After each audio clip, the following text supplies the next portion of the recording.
سلام. تو خوبی؟ خوبم مرسی. تو چطوری؟ خوبم، منم خوبم مرسی.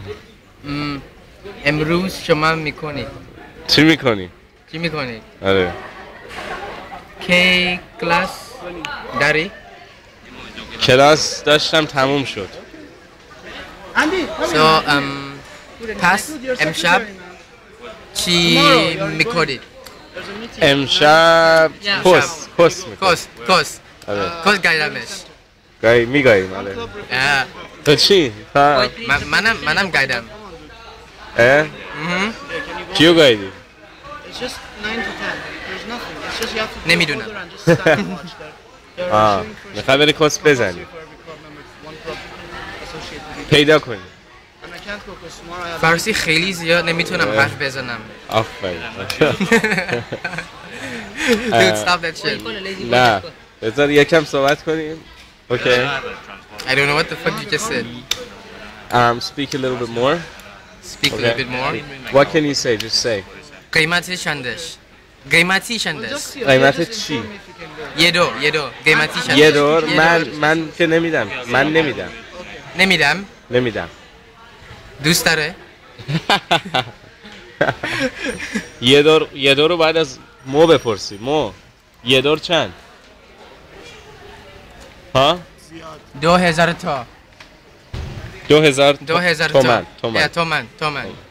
میشه رینگیت نیست. آره میشه 4 رینگیت. 5 رینگیت فکر کنم. 5 رینگیت. آره. میشه 2000 تومن. شما قیمتی چنده؟ شما؟ من تو باشی مجانی. من به تو مجانی. Free of charge for you. آره.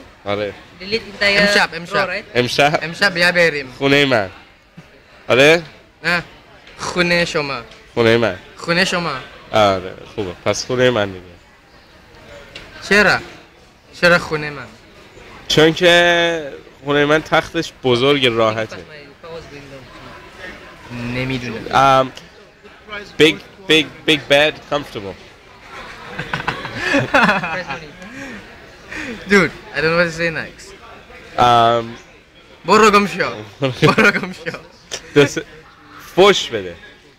ببینم فوش چی بده. فوش نیست.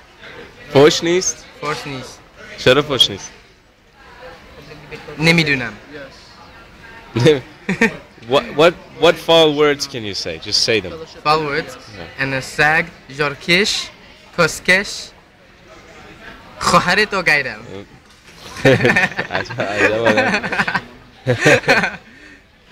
دیگه چی؟ What else? هیچی. همینا رو بعد. Only this you can say. فقط. What if I call you مرتی که چاقار? What are you gonna say? من چاقار نیست. گایدی ما رو. ایره میدم دیوونم. دیوونه ای؟ یا دیوونم. خب اوکی دیگه خیلی متشکرم.